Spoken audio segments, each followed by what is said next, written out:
Dès les années 1800, la France avait pris le contrôle du Vietnam et ses pays avoisinants, le Laos et le Cambodge. Les trois pays formaient ensemble une seule colonie appelée l'Indochine française. Cette colonisation n'avait pas plu aux habitants du Vietnam dont plusieurs se voyaient dépossédés de leurs terres au profit de riches propriétaires français. Durant la Deuxième Guerre mondiale, un homme appelé Ho Chi Minh commença à organiser son groupe de militants, le Viet Minh, pour lutter contre les Français. En 1946, une guerre éclata entre les Viet Minh et les Français.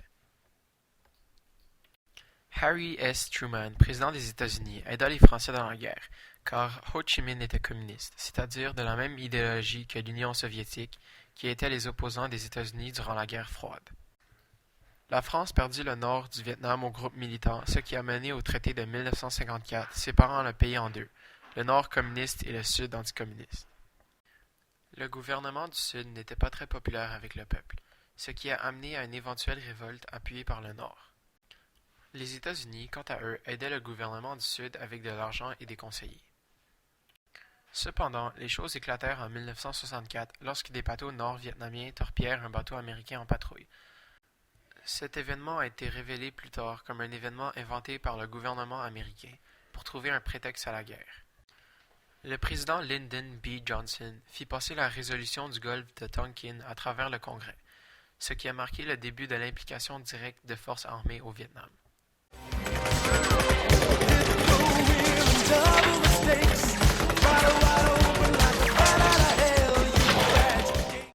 Au départ, les interventions étaient limitées à des bombardements, mais vers la fin de 1968, un demi-million de soldats américains se trouvaient sur le sol vietnamien. Malgré leur supériorité en termes d'armement, les troupes américaines perdaient progressivement la guerre. De plus, la guerre subissait de plus en plus de critiques de la part des médias et des foules aux États-Unis. Éventuellement, le président Johnson mit fin à l'envoi de soldats au Vietnam et le président Richard Nixon signa une paix en 1973. À la fin de la guerre, au moins 1,2 million de Vietnamiens et 58 000 soldats américains étaient morts dans le conflit. Une fois le retirement des troupes américaines ayant été fait, le Nord envahit le Sud, unifiant le pays sous un régime communiste. Selon le professeur Éric Richard de l'Université de Laval, suite aux nombreux bouleversements politiques et socio-économiques qui ont touché l'Asie du Sud-Est à la fin de la guerre du Vietnam, en 1975, plus d'1 million de Vietnamiens ont fui leur terre natale pour trouver refuge et sécurité à l'étranger. Le Canada, terre d'accueil, a pour sa part ouvert ses portes à plusieurs milliers de ces réfugiés, dont la plupart sont venus par bateau. C'est au plus fort de l'exode que le Canada vit arriver un grand nombre de ressortissants vietnamiens. En effet, en 1979 et 1980, près de 44 000 personnes nées au Vietnam sont venues s'établir au Canada. À ce moment, les immigrants d'origine vietnamienne représentaient 17% de la population immigrante arrivant au pays. En 2001, la majorité des immigrants vietnamiens étaient répartis dans 3 grandes villes, Toronto, Vancouver et Montréal.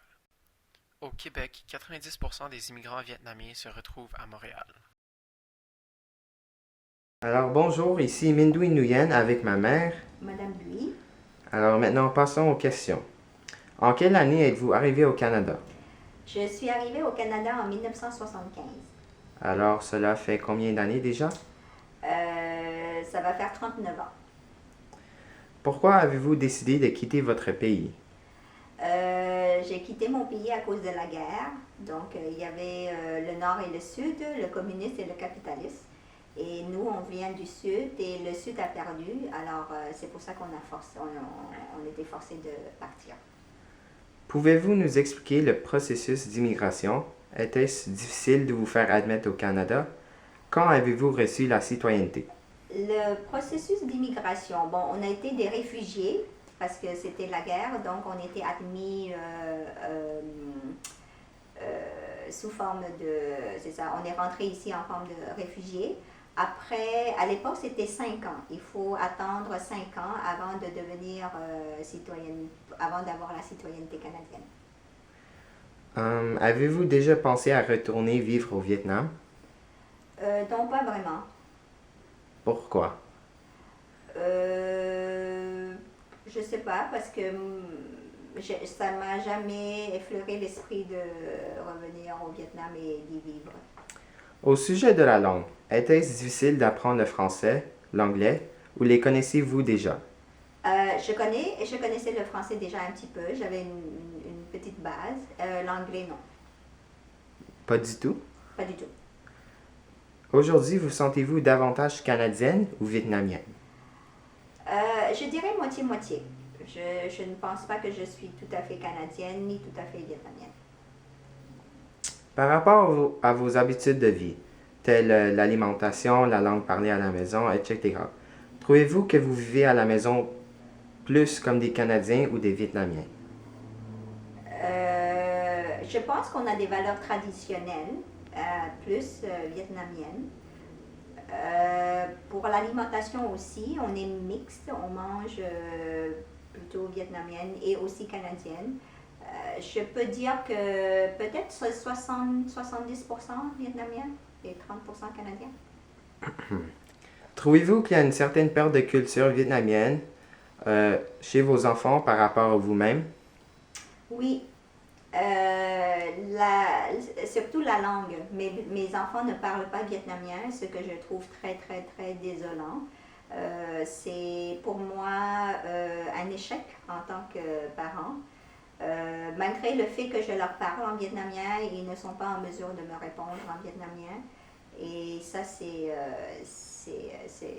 quelque chose que je regrette beaucoup. Quel est le plus grand avantage de vivre au Canada, ainsi que le plus gros désavantage? Les avantages de vivre au Canada, il y en a énormément, mais je peux en nommer quelques-uns qui sont les plus importants, en outre la liberté, la paix, l'harmonie, les gens vivent harmonieusement ensemble, l'opportunité aussi. Ici, si on travaille fort, on va réussir. Ça, je parle toujours en comparaison avec le Vietnam, en général, en particulier. Et le seul gros désavantage, naturellement, c'est le climat. C'est un peu froid l'hiver, mais bon, ça, on s'habitue aussi, hein, c'est correct. Quels sont des aspects du Vietnam que vous trouvez meilleurs qu'ici au Canada et vice-versa? Quel aspect que le Vietnam a de meilleur par rapport au Canada? Je pense que la seule chose que je trouve mieux, c'est juste la température. Mais encore là, l'été, il fait très très chaud au Vietnam. Je ne suis pas sûre que c'est un avantage majeur. Bon, il n'y a pas de neige. Mais ça encore là, je ne sais pas si c'est un avantage ou non, parce que c'est quand même bien d'avoir 4 saisons au lieu d'avoir seulement 2 saisons, la pluie et... Parlant de neige, quelle était votre réaction initiale d'apercevoir la neige pour la première fois? Oh, ben c'était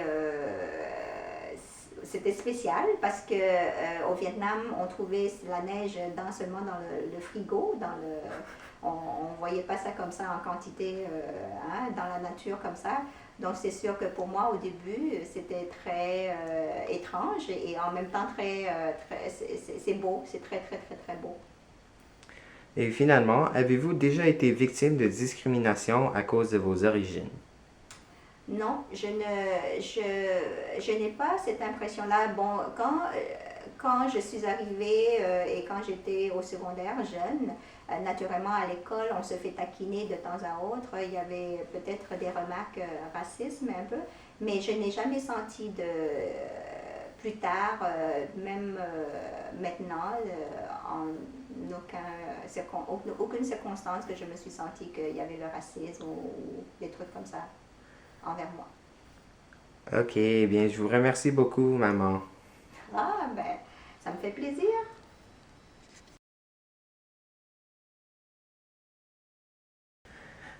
Trouvez-vous qu'il y a une certaine perte de culture vietnamienne chez vous? What the...